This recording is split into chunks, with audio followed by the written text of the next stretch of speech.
Are you or someone you know looking to buy or sell a home? When you use a HomeGain Realtor to buy or sell a home, you can get $150. Visit HomeGain.com and click on the Promo 150 banner at the top of the page to get started. Compare HomeGain Realtors and choose your favorite. Complete your home purchase or sale transaction with a HomeGain Realtor, and HomeGain will pay you $150. Get started today by going to HomeGain.com.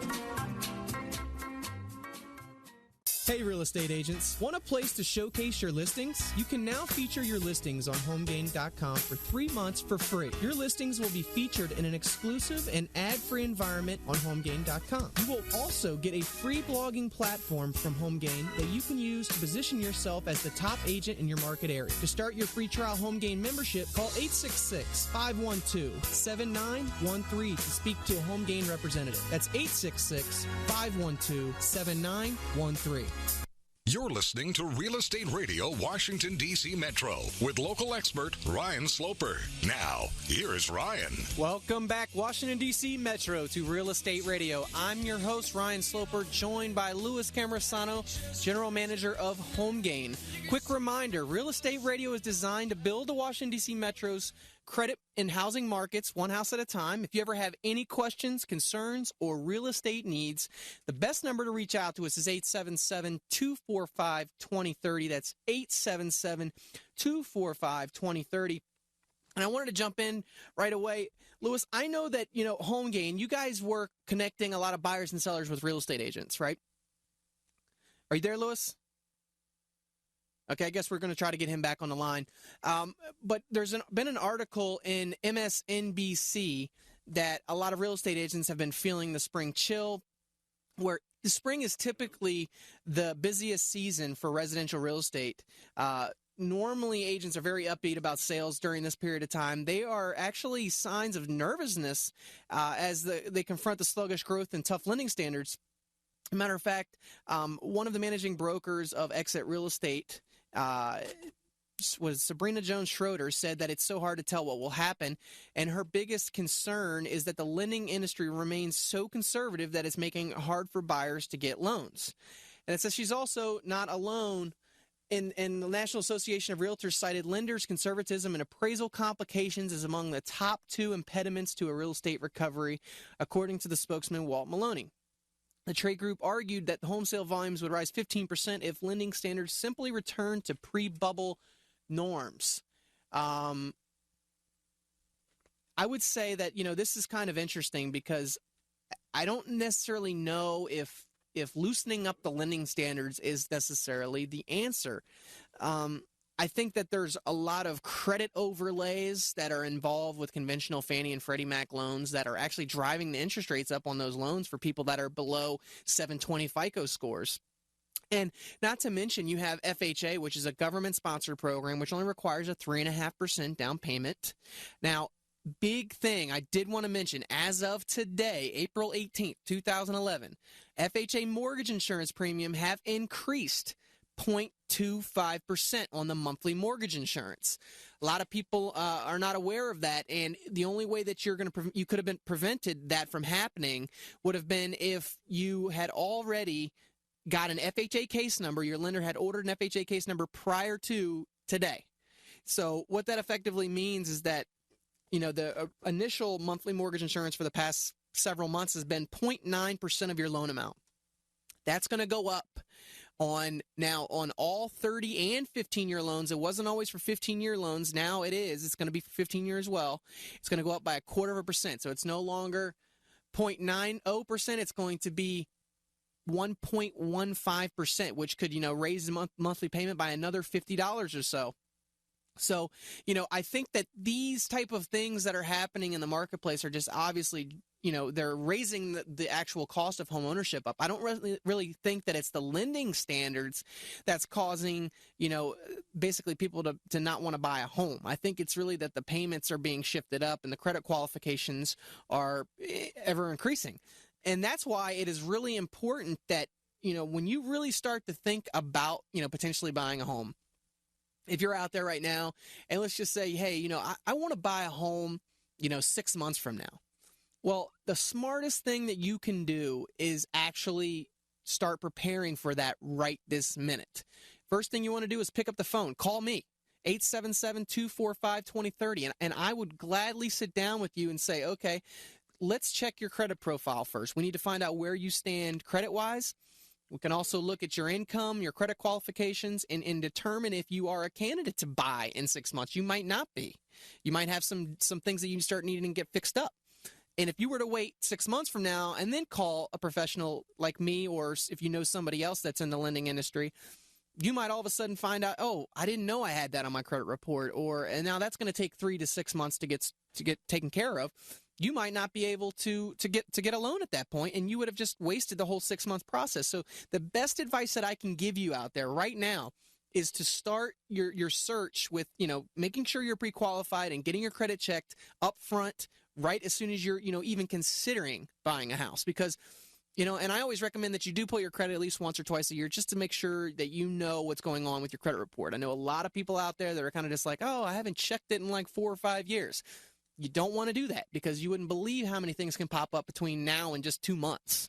So if you do get your credit check and there's some dings on there, but you don't plan on buying for 6 months, we can get your credit squared away in probably, I would say, a 30, 60, 90-day period, so that when you do get to that 6-month marker, everything is perfectly in place and ready to go. You've got the loan lined up. Now all you have to do is get a great agent.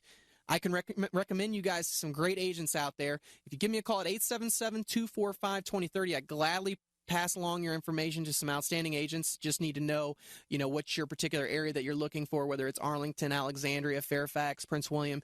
Just let me know that. But, once you get pre-qualified and you've got everything, you've got your loan ready to roll, 6-month marker comes, you're ready to buy, start looking 30 days before then, find the house, got the loan lined up, and you're good to go.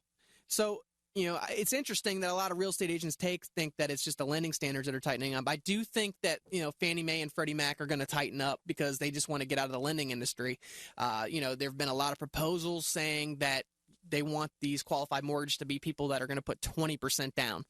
So all that really means is that FHA, which is the government-sponsored program for 3.5% down payments, is going to increase their market share. So I think they were up to some 30-some% market share now.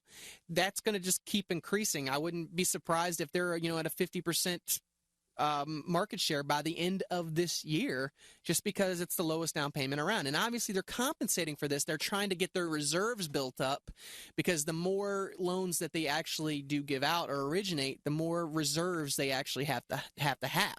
So their capital reserves, that is. So that has been the whole reasoning for the increase in the mortgage insurance premium.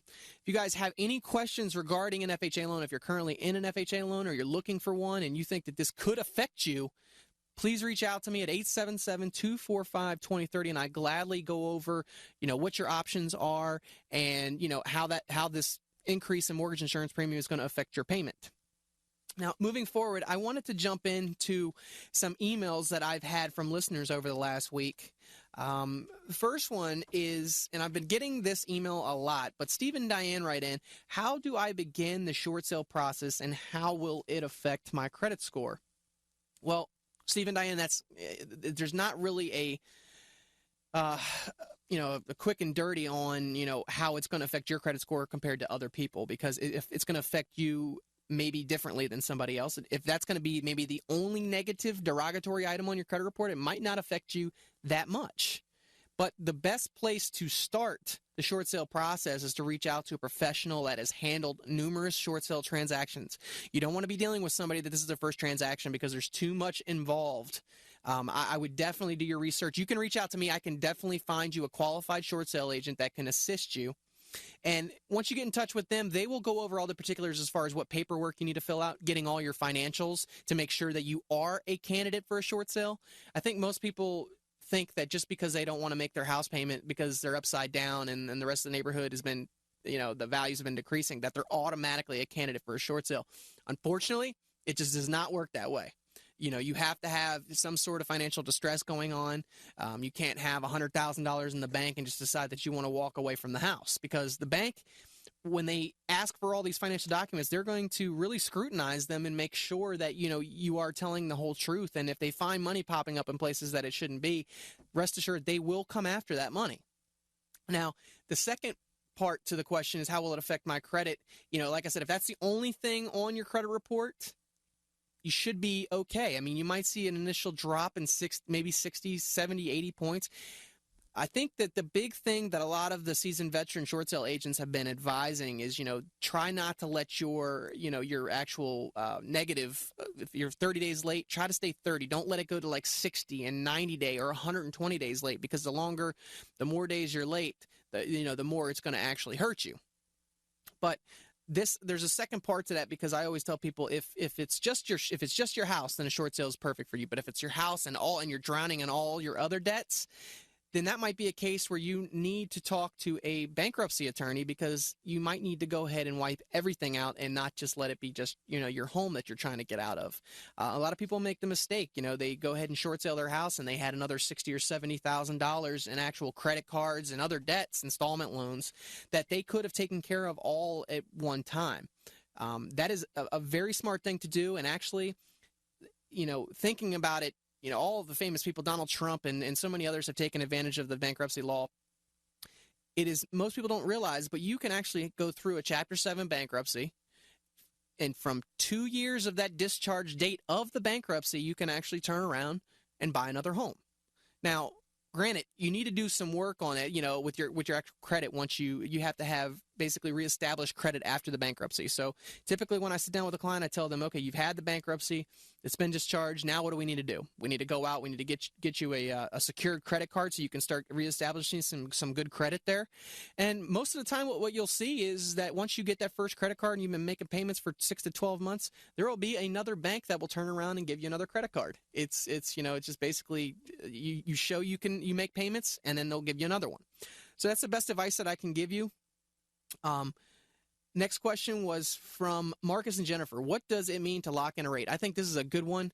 Locking in a rate means that you have actually secured an interest rate for a period of time that rate cannot change.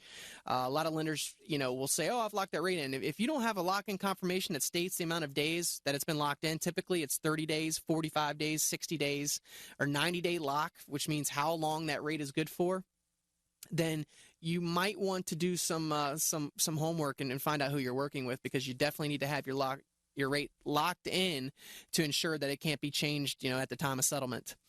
We're coming up on our final break. When we come back, we'll do a quick little wrap up. Stay right there.